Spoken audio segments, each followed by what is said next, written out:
Indonesia gagal ke Piala Dunia 2026 usai menderita 2 kekalahan pada laga grup B putaran keempat kualifikasi zona Asia pemirsa. Menanggapi kegagalan ini, Ketua Umum PSSI sekaligus Menteri Pemuda dan Olahraga Erick Thohir meminta maaf khususnya kepada Presiden Republik Indonesia Prabowo Subianto.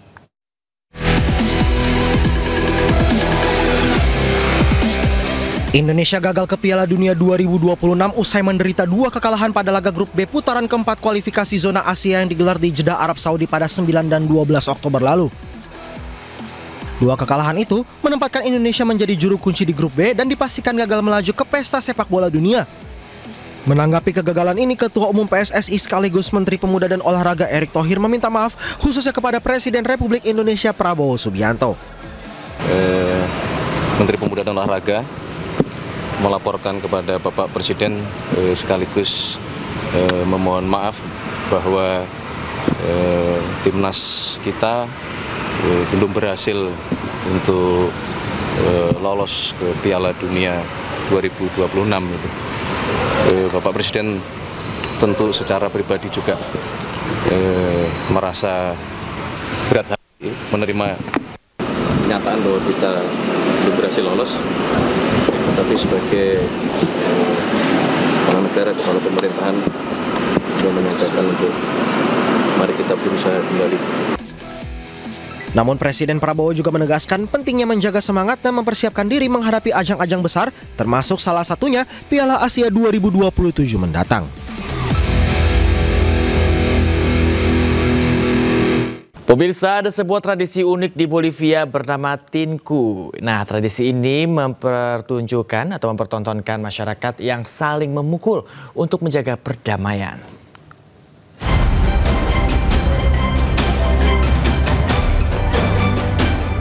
Inilah Tinku, sebuah festival tradisional Bolivia yang mempertontonkan peserta yang saling memukul.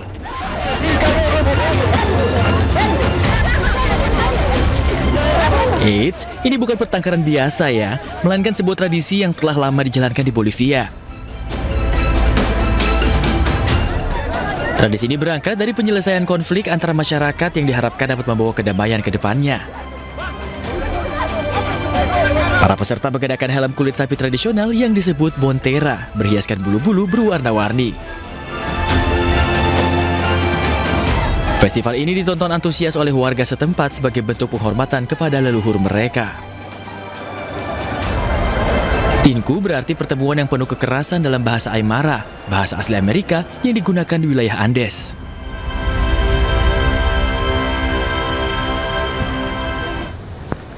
Kita ke informasi lain, pemirsa. Tangis haru warnai pelepasan sandera warga Palestina yang ditahan oleh Israel usai kesepakatan gencatan senjata.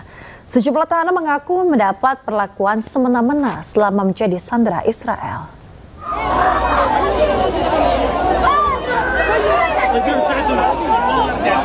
Tangis haru mewarnai pertemuan anak dan orang tuanya yang lama tidak bertemu karena ayahnya menjadi tahanan Israel. Momen berpelukan ayah dan anak ini berlangsung di jendela bus yang membawa ayahnya usai dibebaskan oleh Israel.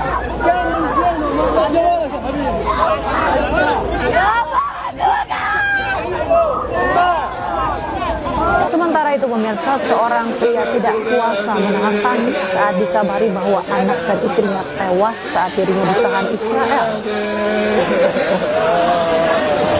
Seorang pria lainnya mengungkapkan kekejaman Zionis selama menjalani penahanan.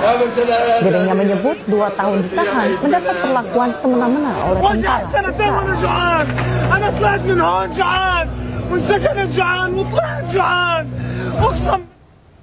Israel dan Hamas resmi melepas tahanan mereka menyusul kesepakatan gencatan senjata kedua belah pihak pemirsa. Mereka adalah tahanan dari perang yang pecah sejak 7 Oktober 2023.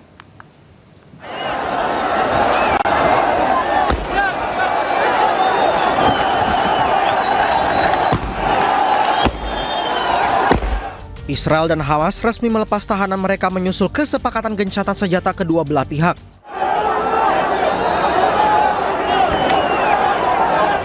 Dalam kesepakatan ini, Hamas melepas 20 sandera yang masih hidup, sedangkan Israel melepas 1.950 tahanan yang masih hidup.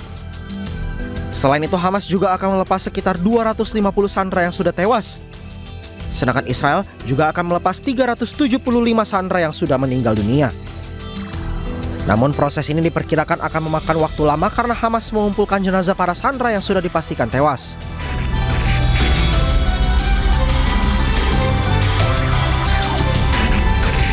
Para sandera ini dibebaskan dari total 250 orang yang disandera Hamas. Sedangkan Israel total sejak Oktober 2023 menahan lebih dari 11.000 warga Palestina.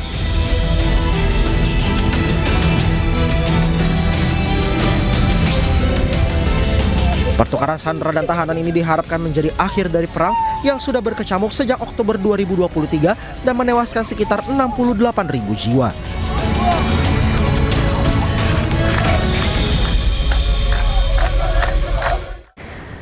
Pemirsa, kantor pers pemerintah Israel merilis rekaman yang menunjukkan para sandera merayakan pembebasan mereka dari Hamas.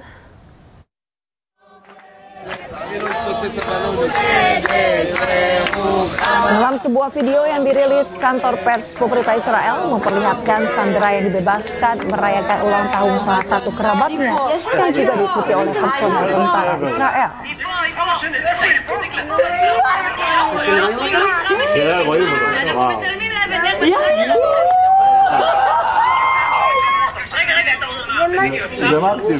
Sementara di video lain, pemirsa menampilkan keluarga sandera yang melakukan panggilan video dengan sandera yang dibebaskan. Pembebasan ini merupakan bagian dari perjanjian antara Israel dan Hamas. Adapun sejak hari pertama pembebasan tahanan pasca perjanjian gencatan senjata antara Israel, Hamas setidaknya telah membebaskan 20 sandera dan menyerahkan mereka ke Komite Palang Merah Internasional atau CRC dan kemudian menyerahkan mereka kepada militer Israel.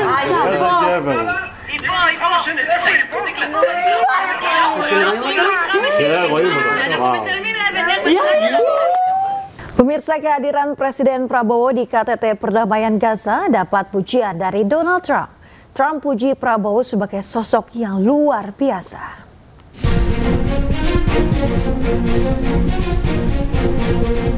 Presiden Prabowo Subianto menghadiri KTT Perdamaian Gaza di Sharm el-Sheikh, Mesir. KTT ini menghasilkan kesepakatan perjanjian perdamaian untuk masa depan Gaza, Palestina. Di forum ini juga Presiden Prabowo Subianto dipuji oleh Presiden Amerika Serikat Donald Trump. Trump memuji Prabowo sebagai sosok yang luar biasa. Pujian ini disampaikan Trump di hadapan para kepala negara dan delegasi internasional dan mendapat tepuk tangan dari pemimpin dunia yang hadir. Also with us is President Prabowo, a very incredible man of Indonesia.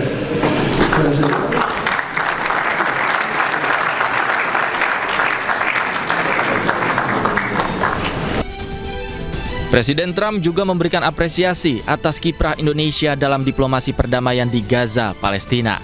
Tim Liputan iNews melaporkan.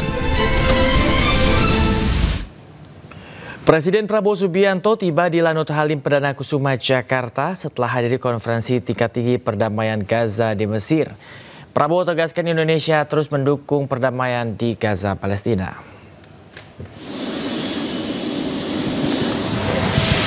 Presiden Prabowo Subianto tiba di Bandara Halim Perdana Kusuma pada Selasa sore tadi, pemirsa.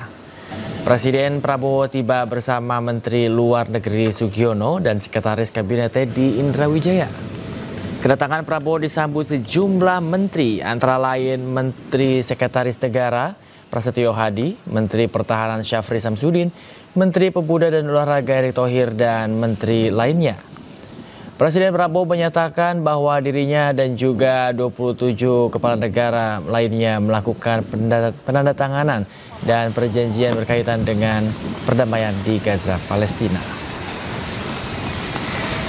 Puluhan tahun sejak saya masih muda,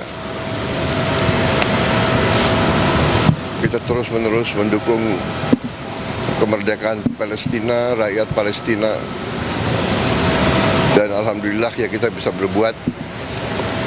Indonesia selama ini aktif. Kita kirim bantuan, kita kirim kapal, kita kirim Hercules berkali-kali. Saya kira rakyat Palestina dan rakyat Timur Tengah melihat bagaimana komitmen Indonesia. Kita juga kirim bantuan pangan cukup besar, ya. Ribuan ton beras kita kirim, dan kita terus komit untuk mendukung ini. Dan saya ditanya oleh pihak-pihak yang merupakan pihak katakanlah mediator kunci, ya. Amerika Serikat dengan Turki, Qatar, Mesir, negara-negara yang langsung berurusan sama Palestina. Mereka bertanya gimana kesiapan Indonesia. Kami katakan kami siap. Kalau diminta pasukan penjaga perdamaian. Pemirsa, ratusan pengunjuk rasa anti pemerintah memenuhi jalan di Antananarivo beberapa jam sebelum Presiden Madagaskar Andry Rajoelina menyampaikan pidato kepada rakyat. Banyak di antara massa merupakan perwakilan generasi Z yang memasuki alun-alun demokrasi ibu kota seraya meneriakkan yel-yel dan juga melambaikan bendera sebagai bentuk penolakan terhadap pemerintah. Protes tersebut awalnya dipicu oleh kemarahan atas kekurangan listrik dan juga air, kini berkembang menjadi gerakan yang lebih luas dan menuntut pengunduran diri Rajoelina. Kekerasan yang telah berkorban selama 2 minggu terakhir, pasukan keamanan menggunakan gas air mata, peluru karet dan juga kendaraan lapis baja untuk membubarkan massa, menyebabkan beberapa orang terluka. Sedikitnya 22 orang dilaporkan telah terbunuh sejak protes dimulai pada tanggal 25 September lalu. Namun angka tersebut dibantah Rajoelina dan mengatakan ada 12 korban jiwa yang terkonfirmasi merupakan penjara dan juga pengacau. Laporan mengklaim bahwa Presiden telah meninggalkan negara tersebut meskipun pemerintah belum mengonfirmasi keberadaan. Akibat kekosongan pemerintahan, Komandan Militer Madagaskar mengambil alih pemerintahan dengan dalih untuk mengembalikan ketertiban umum. Fanitsakitsahana amin'ny sesisesy ny lalam-panorenana, ny tsy fanajana ny zon'olombelona ary ny fanaovana mpimamba ny harem-pirenena izay miteraka fahasimban'ny toe-karena ka nahatonga ny fitsanganan'ny tanora na rahan'ny vahoaka manontolo manerana ny nosy izay mpikambana ato amin'ny fiadidiana iombonana. Pemirsa, sejumlah penjuru di salah satu kota di India berubah menjadi kuning. Nah, ini karena warga setempat melemparkan kunyit pada festival Haldi.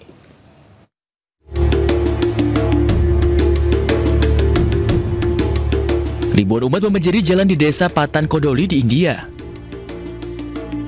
Berbagai sudut kota pun berubah menjadi kuning pada perayaan festival tahunan Vital Birdev Yatra yang juga dikenal sebagai Festival Haldi. Para jamaah saling melempar bubuk kunyit, menari mengikuti irama tabuhan drum untuk menghormati Vital Birdev Maharaj yang merupakan inkarnasi Dewa Siwa. Perayaan yang diselenggarakan selama 4 hari ini menarik 200 hingga 300 ribu pengunjung untuk menyaksikan tradisi yang menandai ulang tahun dewa yang dihormati komunitas penggembala. Puncak acara festival ini adalah kedatangan Sri Keloba Raja Bawak Bode yang merupakan seorang suci atau baba yang berjalan kaki selama 17 hari. Pada hari kedua, sang baba memasuki kuil Sri Vital Birdev, tempat ia menari mengikuti irama drum dan menyampaikan ramalan tentang cuaca dan panen tahun mendatang.